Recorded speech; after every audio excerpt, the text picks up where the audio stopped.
为什么4名女生一起出门，回来的路上却少了1人？消失的女生至今活不见人，死不见尸。这起案件在当年轰动一时，并且至今都没有破案。它就是发生在日本千叶县的一起悬案——佐久间奈奈失踪案。该案距今已经过去33年了。那么接下来我们一起来看看当年究竟发生了什么。案件发生的地点在日本的千叶县，千叶县处于关东地区的东南部，人口大概有600万左右。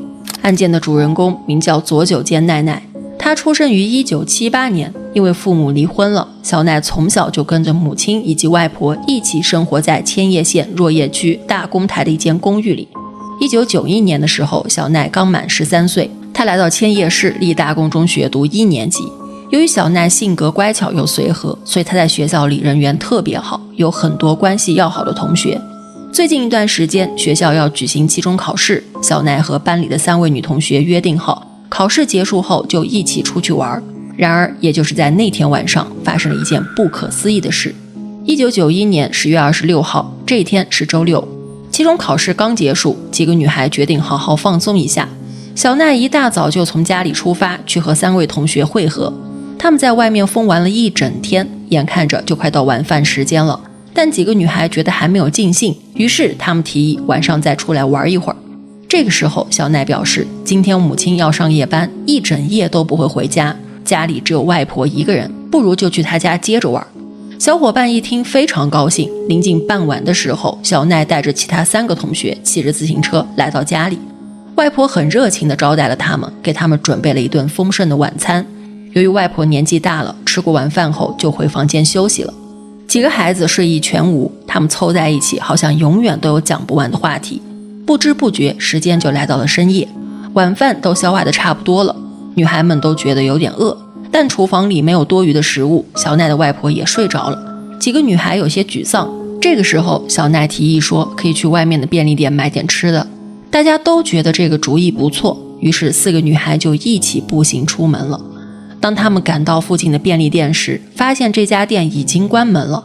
这时候小奈才反应过来，这家便利店只营业到晚上11点，而他们到达便利店时已经超过12点了。在那个年代，24小时营业的便利店并不多，小奈家附近只有这一家便利店。正当大家一筹莫展的时候，其中一位女孩说她知道一家24小时营业的便利店，不过那家店距离小奈家有些远。于是他们返回到小奈家，骑上各自的自行车往那家便利店驶去。当年在千叶市总共发生过5起未侦破的女性谋杀和失踪案，而且都发生在晚上。该事件让当地民众提高了警惕，大家一般很少在夜晚外出，所以路上基本没有什么行人和汽车。几个女孩骑着自行车在空旷的路上前进。由于前2天刚刮过一场台风，路上不时会出现一些小石头和树枝，她们必须小心翼翼地前行。几个女孩没有丝毫害怕，反倒觉得这样的行程特别刺激。一路上她们有说有笑，骑行了大约半个小时，她们顺利到达了便利店，买了些零食之后，她们就启程折返回小奈家。回程的路上已经是凌晨1点多了，漆黑寂静的街道，几个女孩才感到些许的害怕。她们不再像来时那么兴奋，反而安静了许多。4个人不自觉地加快了骑行的速度。10多分钟后，他们到达了126国道。小奈骑在最前面带路，在经过一个交叉路口时，他怕后面的小伙伴跟不上，所以回头望了一眼，没想到却因此撞上了一根横在路上的树枝，连人带车摔了出去。其他3个女孩见状，立刻下车跑到小奈身边，检查她是否受伤。就在这时，他们身后突然出现了一位陌生的男子，他站在一块广告牌边上，2只手插在裤兜里。看到女孩们，他显得非常生气。你们在干什么？男子大声质问道。女孩们看到突然出现的男子，被吓了一跳，一时间有点不知所措。面对男子强硬的语气，他们你看看我，我看看你，都不敢搭话。男子大约50岁左右，上身穿着横条纹的长袖衬衫，下身是黑色长裤，头上还戴着一顶黑色的针织帽，长着一张圆脸，眼睛长长的，可能是长期喝酒的缘故，他的脸部有些发红。男子又朝他们走近了几步，他告诉女孩们，我是这一带的辅导员，按照法规来讲，未满16岁的人晚上11点后要是没有监护人陪着外出，那就是犯罪，出于职责我可能会报警，如果你们认错态度好，我可以考虑放你们一马。以前在日本有种职业叫做辅导员，他们在街头走来走去，专门负责劝导管辖区域的不良少年。男子的口气充满责备，表情也特别严肃。4个女孩听说他要报警，都被吓坏了。他们也意识到自己的行为有些不妥，全都低下头，一声不吭。男子见女孩们都不说话，接着又说道：“你们选个代表出来，跟我单独解释一下。”说完，他用手指了指小奈，示意她跟自己离开。或许是因为害怕，女孩们并没有提出异议。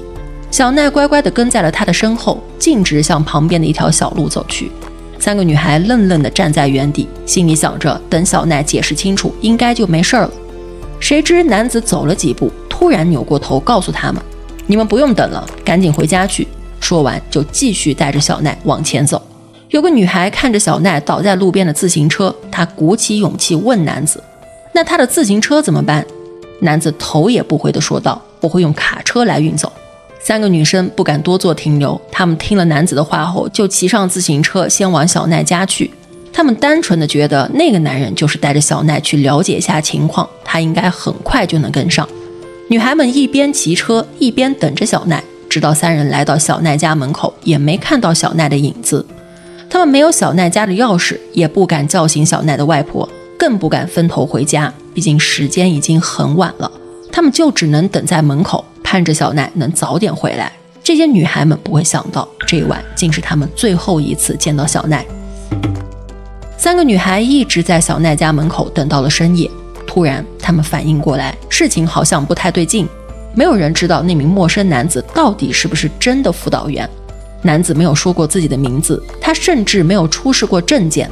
几个女孩有了些不好的猜测，她们越想越害怕。就在女孩们心神不宁的时候，恰巧2个认识的男同学从小奈家门口经过。3个女孩赶紧把他们给拦住了，并详细描述了整件事情的来龙去脉。2名男生听完后也觉得这事儿太奇怪了，这都凌晨3点了，小奈不应该去这么长时间。男生觉得应该马上把这件事告诉他的家人。女孩们拼命敲门，小奈的外婆被这突如其来的敲门声给吵醒了。女孩们把小奈失踪的事告诉了外婆，外婆被吓坏了，立马就通知了小奈的母亲。小奈的母亲急匆匆地赶回了家，几个人来到和小奈分开的地方拼命寻找，还重点找了那条小路。他们找了1个多小时，可根本就没看到小奈的影子，也没发现那名男子。凌晨4点20分，几个人才来到警署报案。